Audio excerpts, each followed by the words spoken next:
which is considering a cool 95 is my dad and my business partner with real estate is in sunny St. George at 100 and something today, I'm sure. Oh, yeah, it's only going to be 105 down here. Oh, 105. Only Yeah, 105. yeah. Well, yesterday it got up to like 109. Oosh. So I'm going to say a cool 95 degrees. We have so much good things to talk about today, so I won't waste much more time on the weather. Jesse, how are you doing today? Actually, really good. What are Fantastic. three things that you're grateful for in your life today? All right, I was just doing this morning on my front porch. I'm grateful for the chirping birds. Like I was sitting there going, wow, that's so cool. And wind chimes. My wife has got wind chimes all over the front yard. And I'm grateful for this is an odd one for me because I hate yard work, but I'm grateful for a really beautiful yard. It's funny because our gratitudes today parallel a lot. Because this morning I woke up with the sun around 6-ish. I made Yeah, coffee, I got laundry going, and then I went out to my back patio yeah. and I started my CE credits, right? Like I'm working on CE credits constantly with different licensing. Right. And You have a lot to do because you have insurance and real estate. yes, yes. And I sat back and I was sipping my coffee and I was looking out at the beautiful yard that I have. And then my son, he's 4, he comes and snuggles on my lap. And then That's not awesome. only do I get that, a gentle breeze starts the morning and it brought so much awareness of Mm. the beautiful world we live in and bringing those gratitudes home and really really going forth in gratitude this morning because not everybody gets to wake up in such a beautiful area. Not everybody gets to snuggle with their littles anymore, Hmm. and not everybody can have their favorite drink every morning. So, with that and our mindset, you know, track that we've been going on with Jesse Paul at the Larkin Group with KW Realty, today we're kind of going to be talking about where success starts and really how to get that through where we should be in our daily life. So I want to describe what success could look like, right? But it's going to be different for everybody. Success does not, and we're not talking just about, okay, go make more money. No, it's success to be, am I happier today than I was yesterday? Absolutely. Do I have better relationships than I did yesterday? How did I show up yesterday and how should I show up today? Am I showing up in a way that's conducive to how I want to be? A lot of times, when I get really out of sort or really negative, it's inevitably because I am showing up out of integrity for who I want to be. Ooh. Now, how it shows up in my life is I'm unhappy with everybody, right? But is it really them? Or is it me showing up out of integrity upon truly who I am? So then if I'm not showing up the way that I need to show up or that people aren't receiving me well, I have to start the change. I have to be the one to That's start that. actually great. That's a great way to look at it, right? Because how many times do we show up in life when we're just out of sorts and we think everybody else just needs to change? Well, you just need to get over it. This is who I am. Is that Like really who I want to be though? like we're stuck in who we are.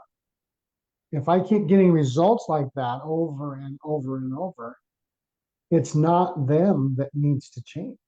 It's Oh, me because it's my result, right? It's people reacting to me. And if it's continually over and over negative, now I have an old saying: if one guy calls me a horse, I might be able to tell him to go kick rocks. But if I have 3 or 4 or 5 or 6 guys call me a horse, I've got to find a saddle, really though?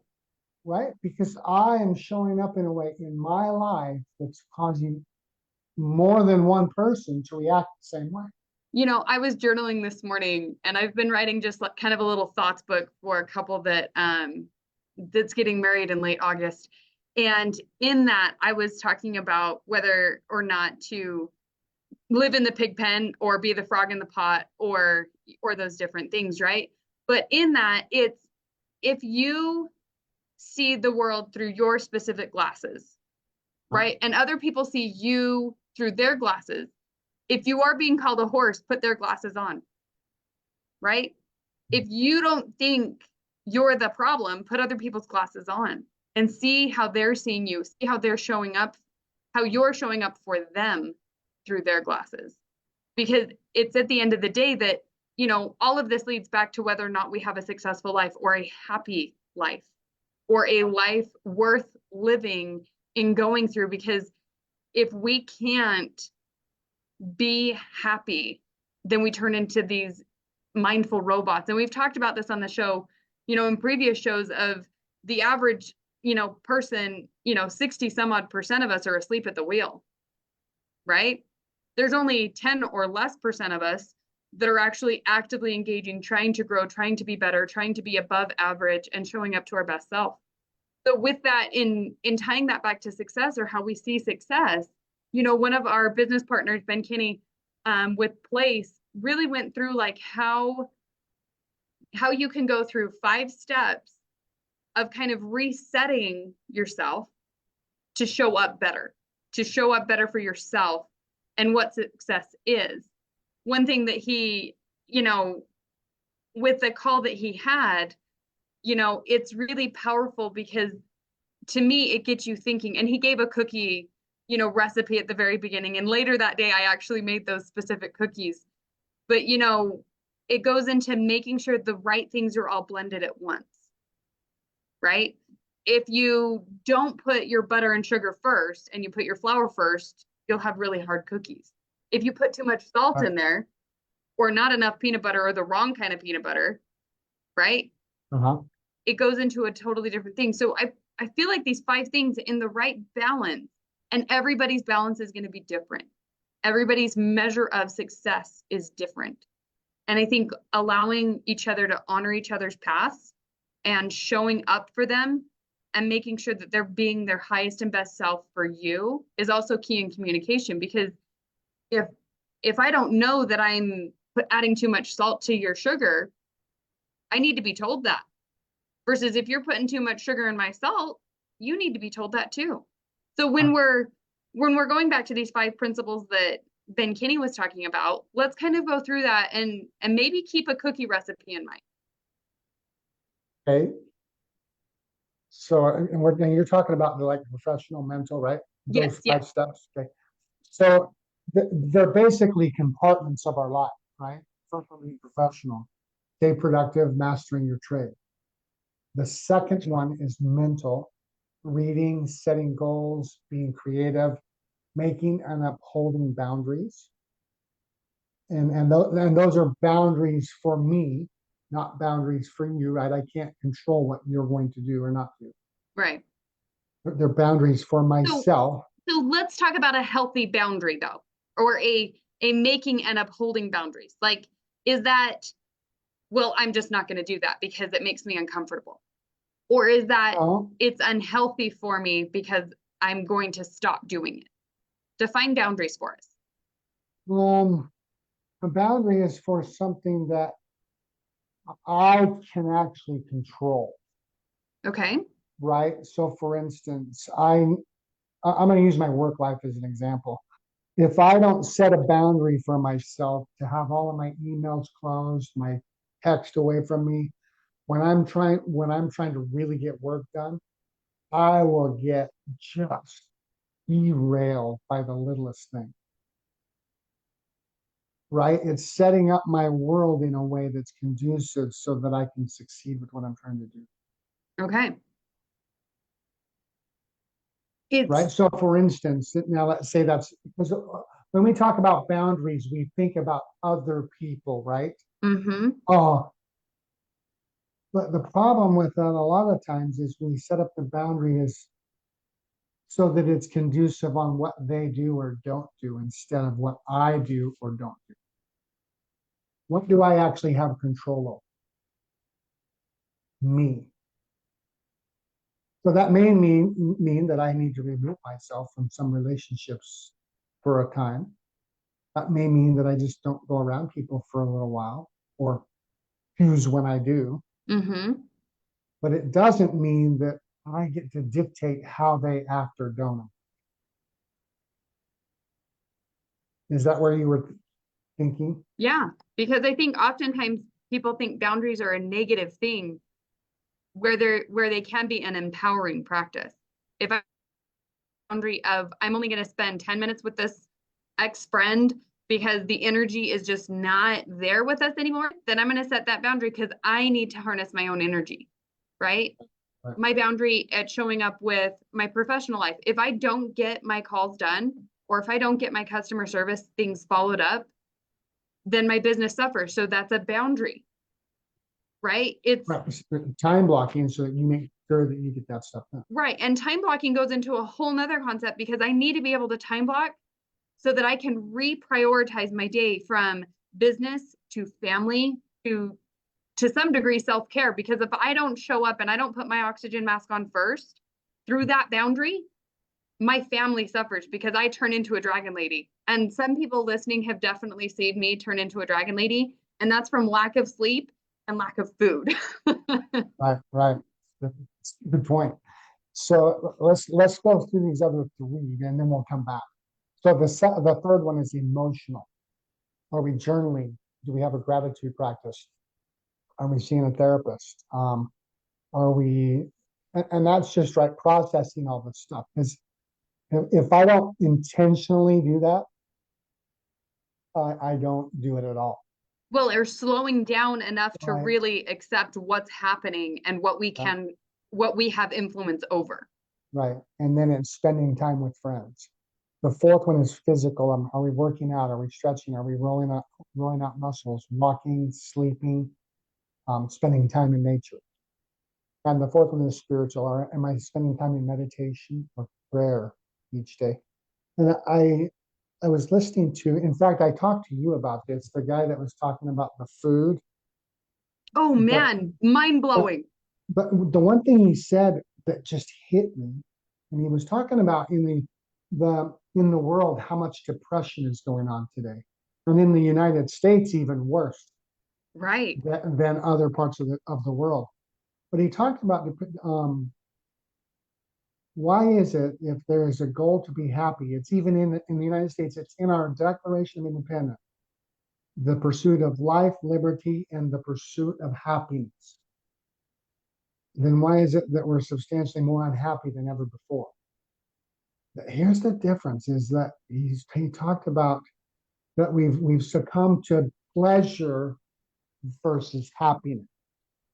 We're seeking pleasure. And the difference between those two he talked about is pleasure is short-lived. Happiness is long-lived. Right? Pleasure is visceral. So pleasure, you only feel it in your body. You don't Where feel where it. happiness is actually in your is ethereal or in your soul. It's deeper. It's got more longevity. And specifically with that, like he's the YouTube videos out there. I can't remember what it's specifically called. We'll put it in the chat on the social media thread. But within that, he's talking about almost instant gratification with food and what you're feeling there versus the hard work of having meaningful relationships with people Right? and going through that because that creates happiness to our core, right? We feel it spiritually, feel it mentally, we feel it emotionally.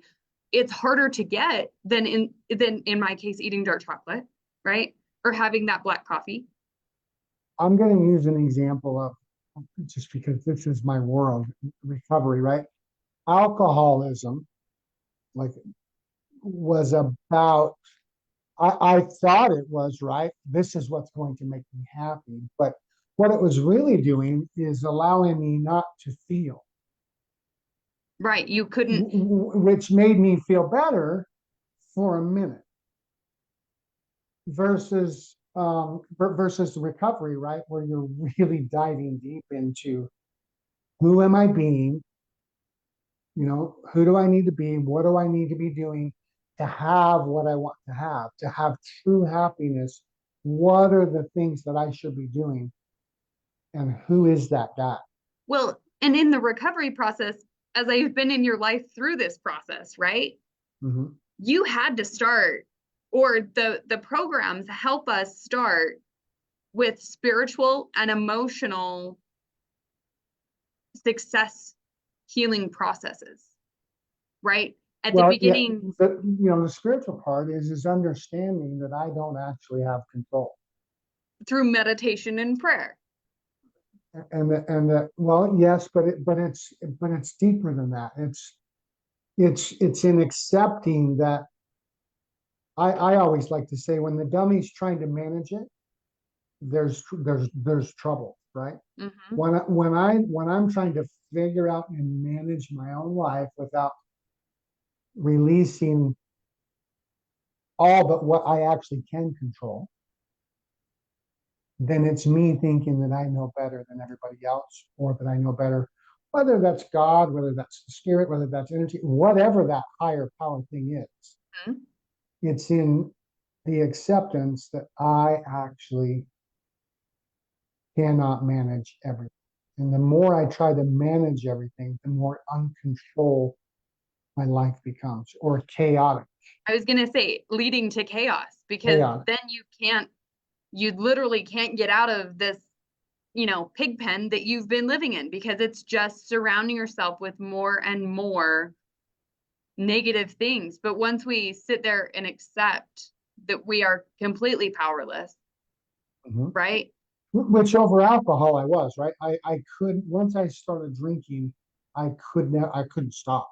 And that Like, led to pleasure versus right? ultimate happiness. And I would dare say, being your daughter, um, over the last umpteenth years, you have been experiencing a trajectory of happiness that is endless. Yes, but at first it wasn't. At No, first it was pretty painful, right? As I learned how to live sober. As all of that old stuff came up, and I actually did go to therapy for years, trying to unpack all of that mess that I had created in my life. right. Now, at some point, it absolutely became true happiness, but it wasn't always. And so, had I not really started taking a look at, okay, who do I actually want to be? What do I actually need to be doing to have that life that I want? And that was around happiness, right? I was so tired of being suicidal that I didn't even know I was tired. Right. Well, and going back to, being successful, or pleasure versus happiness, right? It's not something that's handed to you. It's not a card that you draw and you instantly have it. It's hard work. It's really hard work. Do you know how hard? I'm going to take it back to boundaries, because time boundary is like a real thing with me. Okay? Yeah. I have an entire 24 hours. Guess what? Everybody else does too. I have a whole 24 hours in every single day of in every single year that shifts every day. I have a schedule put together for my family, for my work life, for my personal, like all of it, right?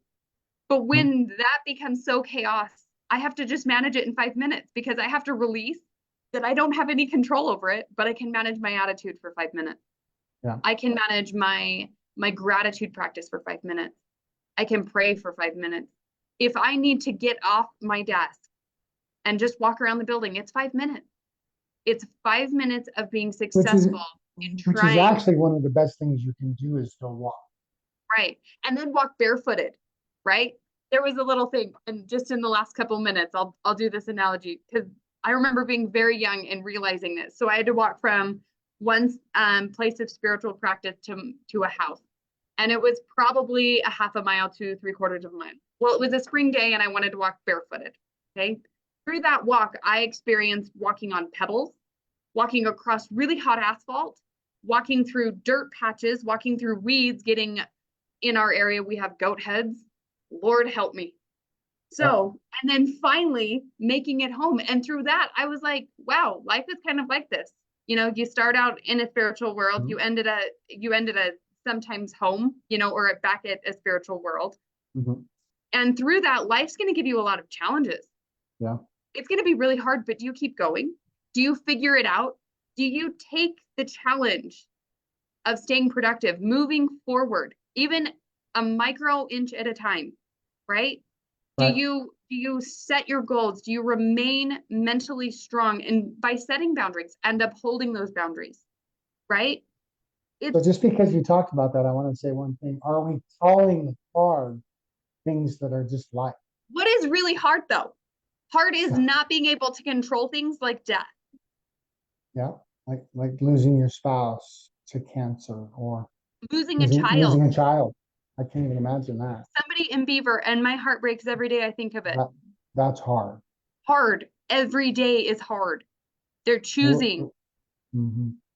to overcome those things and not overcome them like ignore them, like honor what has happened and move forward. Yeah. Hard is not making phone calls. That is not hard. That is being lazy. Right? If you feel prompted to call somebody, your grandma, your uncle, your somebody, and you ignore that call and then it's really hard because you can never talk to them again, at least verbally. I think that's one of the greatest things that I actually have really succumbed to is if I think of somebody, especially if I think them twice, I pick up the phone. Yes. Pick up the phone. Oh my goodness. Thank you so much for joining us for Wired Wednesday, Jesse. This has been your host, McKinnon Hansen, with the Larkin Group at KW Realty and with Farm Bureau Financial Services, your local agent at 435-592-2021. You can Google the Larkin Group or go to gocedarcity.com or find me at mckinnonh.com for Farm Bureau Financial Services. Talk to you soon, guys. Thank you so much for joining us. Yes, the website is mckinnonh.com. All right. Well, there's mckinnonhansen.com, which shows everything that I'm involved in. And then mckinnonh.com is for Farm Bureau Financial specifically. 435-592-2021. Thanks for joining us. Thanks for having us.